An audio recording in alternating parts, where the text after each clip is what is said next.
Welcome to the Fausel Ranch. I'm sitting with Dave and Albert Fausel, second generation, third generation, and there's a fourth generation, owners and managers and proprietors of Placerville Hardware. We're not there today. We're at the other part of the Fausel history and Fausel story, and we're at the Fausel Ranch. And this has been in existence how long, Dave?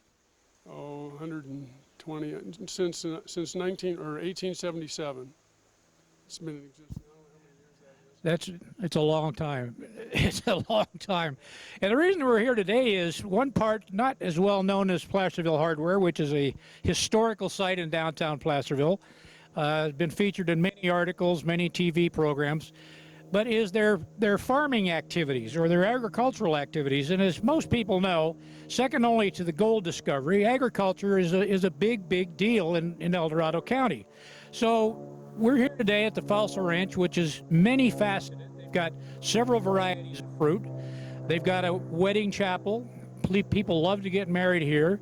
There's old buildings, there's not so old buildings, and we've got good pictures of all of that. So, Albert, you kind of wanted to have this done on peach picking time, and it's peach picking time. So what's going on out here?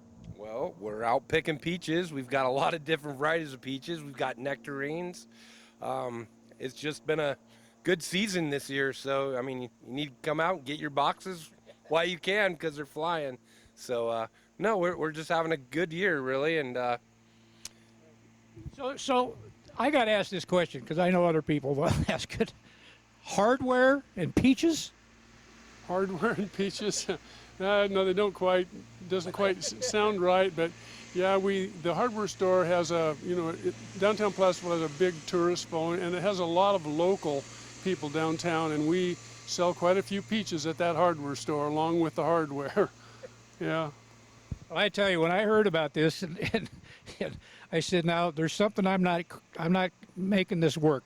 You got a great hardware store, historical, successful, generational, and now you're peach guys. That just didn't. But I've had a wonderful tour of this property today. Thank you so much for doing that, Albert and Dave.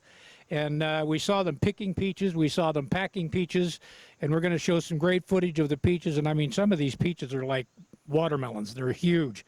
So are you involved with it as much as your dad was? I'm right in there, but it takes a team effort to get through peach season, and it's kind of the last of the cherry season. So cherries, I think, is harder than peaches. So we'll stick with the peaches, and yeah, there's just a lot of us involved. So. Well, it's nice to see because I've met a lot of the family, and now there's 7 grandkids, and you've got 2 siblings, and this goes back to your uncle. I believe you said your Uncle George was the first owner of Placerville Hardware in your family. Yes, Uncle George was the first owner. He bought it from Al Kybers in 1953, and he ran it for 30 plus years. And in 1983, he wasn't doing so well, and me and my brother took it over. A couple years later, my brother went back to pharmacy, and I did it until a few years ago, and I passed it on to my son Albert. Yeah, but in 1980, I started growing fruit. So that's a long time ago. What got you into that from hardware? I don't know. My great uncle was an old farmer. He was a dirt guy. He always grew a great garden. Prohibition, they grew grapes when he was in his childhood. They had vineyards and stuff all over this place. Prohibition shut it down, and he raised cattle and he sold cream to Crystal Dairy, and I liked farming. And the farm advisor and Ed Delfino and Dick Bethel at the time were trying to get something going from Pear Decline into Apple Hill, and they started the apples, and they were going to try cherries.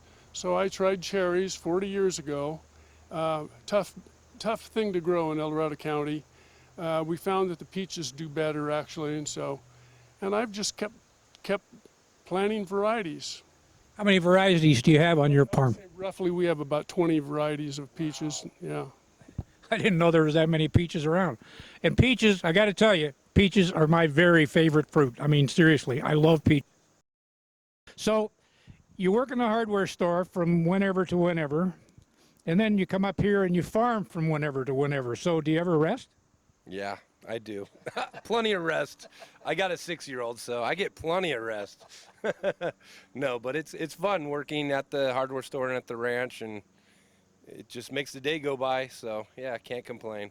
Love it. And you've built up, I understand, and your wife, your mom was telling me earlier that you've built up a clientele or a following of customers for generations with the peaches. That's right. Yeah, yeah. We've been doing it so long that we start getting phone calls way before our fruit's ripe, and we have just built. Yeah, we've been doing it a long time, and people have been coming right here to the ranch for a long time. So it's an ongoing thing. What's your favorite? My favorite peach? I don't have a favorite peach. It's like I like whatever tree I'm standing under. This guy's a politician. What's your favorite peach? I like those white nectars. I mean, we got a new peach out, like the pancake peach. That's really good. It's a donut peach. Donut peach. It's a stark donut peach. It's a little squatty flat peach. The one we have now is a white fleshed peach. They also the yellow fleshed, but they're small with a little bitty pit, and they're just good to sit there and eat.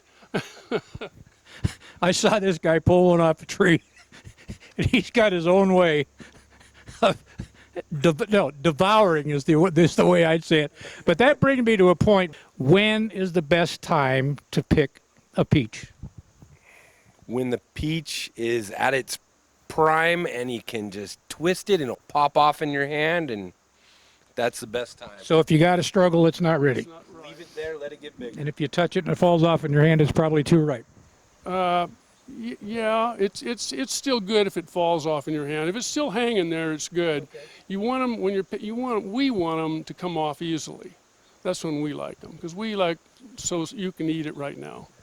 And we went through all of your orchards. You got several different orchards for reasons of this species goes now, and this one a little bit later, and this one a little bit later, and then you've got pears, you've got Asian pears. We saw one plum tree. Yeah, there's a few more. There might be a few more, and unfortunately the declining cherry crop, because again, Dave did cherries for years and years and years, but there's been some bug issues and stuff like that, and I guess this is the last for the cherries. Yep, this is the last year we're pulling them out. Well, and that'll be a shame, because I'm not sure it's my second favorite, but next to peaches, I'd have to really think about it. Why pears and why Asian pears?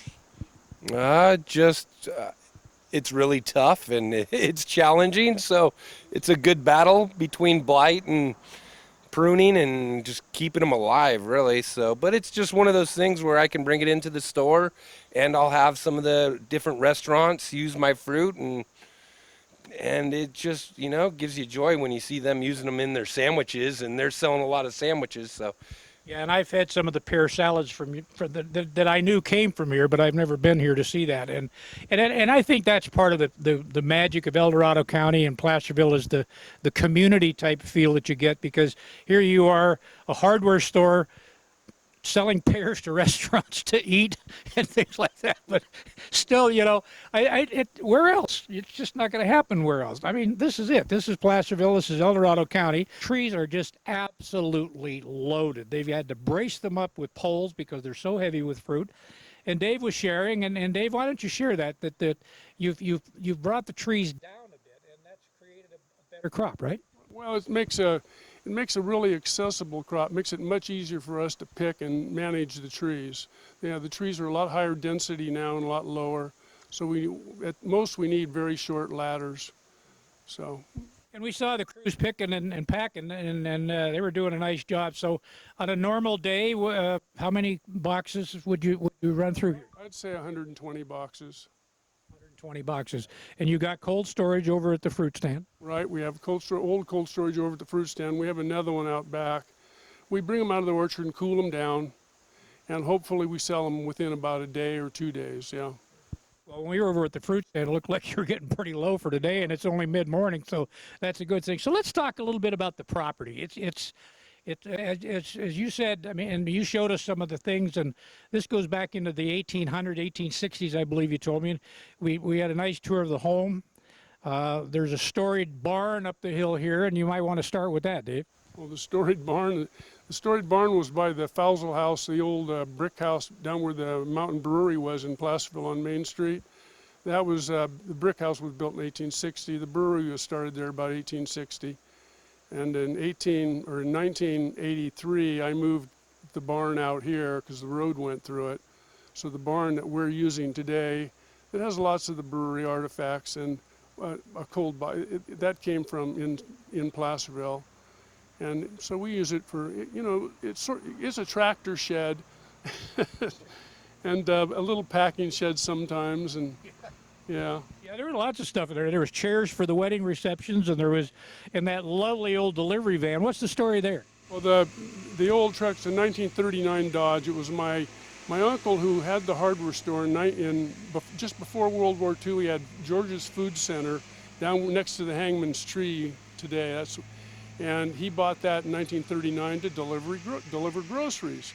Well, the World War II came along, closed his grocery store, just cleaned it out, went to war, came back, and a couple years later he went to work for Al Kybers in that hardware store. In '53, Al sold it to him, and so that's the story. And that old truck, he sold that back to Phil Frost, and Phil let it sitting around. Then he gave it to Phil. He was the old Dodge Garage proprietor, which was right up the street from the hardware store. He gave that. Phil passed away and gave it to his son Les, lives up on Sacramento Hill. Les left it sitting there, had a tarp over it. 30 years ago, Les came in the store and asked me if I wanted my uncle's old truck back. So I got my uncle's old truck back, and I started restoring it, but I ran into some problems. I lost a fender or two, and anyway, about 4 years ago, we ran into an auto, guy that loved restoring. He took that truck, and it's like brand new today. Yeah. Yeah, and it's featured many times in the Placerville Christmas parade, and there was also a story that was told about this morning that is it your two brothers, and there's 3 antique vehicles, none of them the same brand. Yeah, there's my great uncle Albert has a '55 Chevy that was from the ranch here. Okay. And my other son has my uncle Elmer, who worked in the hardware store with Uncle George. He has his 49 Ford, and I have the 39 Dodge. So they couldn't agree on the big 3. I get that. No, So yeah, nope, it's a different brand. Yeah. so your son, that's generation 4 for the hardware store. Yeah, yep. AJ's number 4, crawling the ladders, trying to already sell lemonade at the peach stand. Any way he can make a buck. Yeah. And he's going to be involved with the peach farm. Oh yeah, he's already involved in the peach farm. Yep. If we could just get his productivity up and get some more boxes out of him, we'd be doing great. And you said at one time there was a dam, right? And I'm pointing, and you can't see it, but I'm right back there. There was a dam. You want to tell me about that, Dave? In 1861, they dammed up the Squaw Creek here, and they built a dam. And they built it in 1861, washed out in 1862. Good construction. Yeah, the gates where they left the water towers to open and close to let water down the creek for mining, they're still there. When we patched them back up a little bit, so they go back to 1861. And I think it's interesting to note that everybody, I think, and I say everybody, and I probably shouldn't say that, but most people think that all the gold was up on the other side of 50, up around Coloma and everything like that, and yet this area down here was reasonably rich in gold, wasn't it? In spots it was, yeah. Like our property butts up to what was the Grand Victory mining claim, yeah, which had a huge big pit, yeah. Well, and it's again part of El Dorado County history. Their hardware store, their peach orchard, this beautiful facility, and like I say, they have weddings here. And tell me about the bunkhouse, Albert. You know that story. Well, the bunkhouse is where the brides get ready. Used to be a cat shed. We cleaned it up. It's gorgeous now. Every time a bride peeks out that door before she walks down the steps, she starts tearing up and crying. So it's just one of those unique, little things that we have here at the ranch that you get to use when you book a wedding here. So yeah. How many more industries are in the Fausel Empire? Oh, wow. I don't know. How much time do we have? We should open the old mountain brewery again. Well, microbreweries are a big deal right now. We could do that, yeah.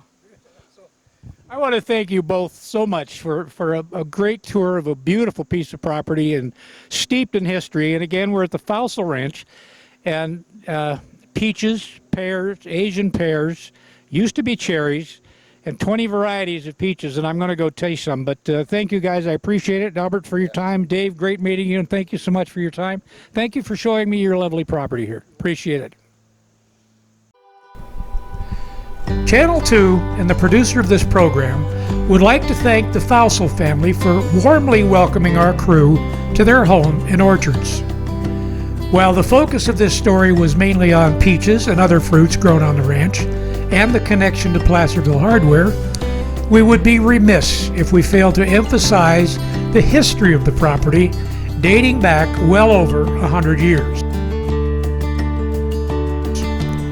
When we arrived for our video shoot, we had a pleasant surprise as Deanna Fausel had laid out dozens of old pictures, certificates, and news stories for us to see, some over 100 years old. We are showing some of that material here, noting that reproduction to fit TV screens was not possible without losing most of the resolution.